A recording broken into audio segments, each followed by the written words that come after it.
Hello. सो भाई title से तो आपने देख लिया होगा कि how I got my US travel visa B1 B2 at 20 age a student with no prior foreign travel experience. इस वीडियो को रॉ रखना चाहूँगा भाई, ताकि मैं अपने इमोशंस, अपनी चीज़ें बेटर कन्वे कर पाऊँ, क्योंकि बहुत लोग इंटरव्यू देने जाते हैं भाई, फटरी होती है, चीज़ें वैसी होती हैं।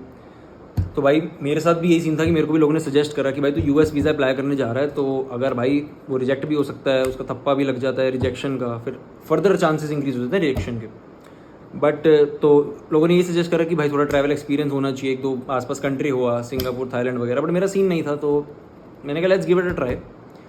तो सीन कुछ ऐसा था कि भाई पहली चीज़ तो ये है कि you have to stay away from negativity.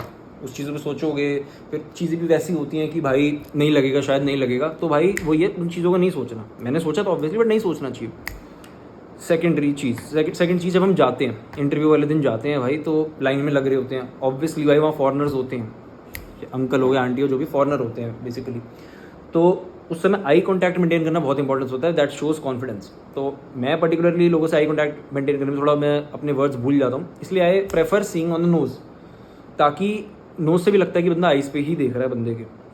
Secondly I am not so fluent in English, so what I did was कि पिछले दिन मैंने जो प्रिपरेशन करी अपनी, जो मैंने बातें बोलनी थी, जो बेसिक क्वेश्चन वो लोग पूछते हैं, उन क्वेश्चन को मैंने मेंटली प्रिपेयर कर रखा था घर पे।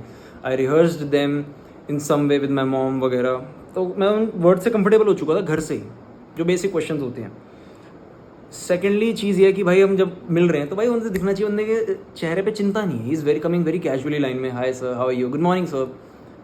एक कैजुअल फीलिंग आनी चाहिए उस समय, डरना नहीं है, मतलब उन्हें डर वर नहीं दिखना चाहिए बंदे के अंदर, है बंदा कॉन्फिडेंट है। अगर आप मेरे से क्वेश्चंस की बात करो तो जो उन्होंने पहली चीज़ मेरे से पूछी, what is your purpose of visit, तो मैंने कहा sir good morning sir, I just want to visit my aunt, earlier she used to visit us, but now as she is getting old she can't come, so this year we are planning to go there and we might travel a little bit around the US। तो मैंने prepare भी नहीं कर रखा था उस समय कि भाई मेरे को US में कहाँ कहाँ जाना है, सो आई सेड कि we'll plan accordingly when we aunt के घर के बाद। मैं बहुत चिल था बातचीत में, इसलिए वहाँ चीज़ें हुई। मतलब मेरी एज के मेरे और फ्रेंड्स ने भी वीज़ा के लिए अप्लाई करा, but due to some circumstances उनको नहीं लगा। तो पहली बात तो कई चीज़ें हैं जो नहीं बोलनी होती। इफ़ यू आर शोइंग कि you are visiting your brother और sister who is studying there और जॉब, जिसके पास ग्रीन कार्ड नहीं है, तो भाई वो उनके लिए ग्रीन नहीं, एक रेड फ्लैग हो जाता है। ये चीज़ आपको ध्यान में रखनी पड़ेगी कि एक जिस ग्रीन कार्ड वाले बंदे का आपको रेफरेंस नहीं देना। आपका जो अगर रिश्तेदार वगैरह रहता है तो उस पर प्रेफरेबली ग्रीन कार्ड होना चाहिए। सेकेंडली भाई अगर कोई वीडियो देख रहा है और उसको US से जाने का कोई प्लान नहीं है, फिर भी वो सोच रहे वीज़ा लगाने के लिए, सो इट इज़ इंपॉर्टेंट। इसको एक एसेट की तरह देखो, ना कि हमें जाना है US तब लगा लेंगे। मैंने भी कोई प्लान नहीं था जब लगाया था last year US visa, but it's an asset. 10 साल के लिए मिल जाता है आपको US वीज़ा, और 10 साल के बाद रिन्यूअल पे they don't take an interview again. So it's a life long asset, आपका लग जाएगा, आपके बच्चों का लग जाएगा, it's a life long asset. और बाकी कंट्रीज़ के वीज़ा भी आसान हो जाते हैं। तो भाई चिंता नहीं करनी, किसी की नेगेटिविटी नहीं लेनी, बिल्कुल लगेगा वीज़ा भाई। कॉन्फिडेंट रहना है, फ्लुएंट रहना है इंग्लिश में, बेसिक चीज़ें हैं। झूठ प्रेफरेबली नहीं बोलना, ये सब चीज़ें नहीं बोलनी। कॉन्फिडेंस, कैजुअली स्माइल करो भाई, जाओ वीज़ा लगेगा भाई, अपना थप्पा लगा के आओ।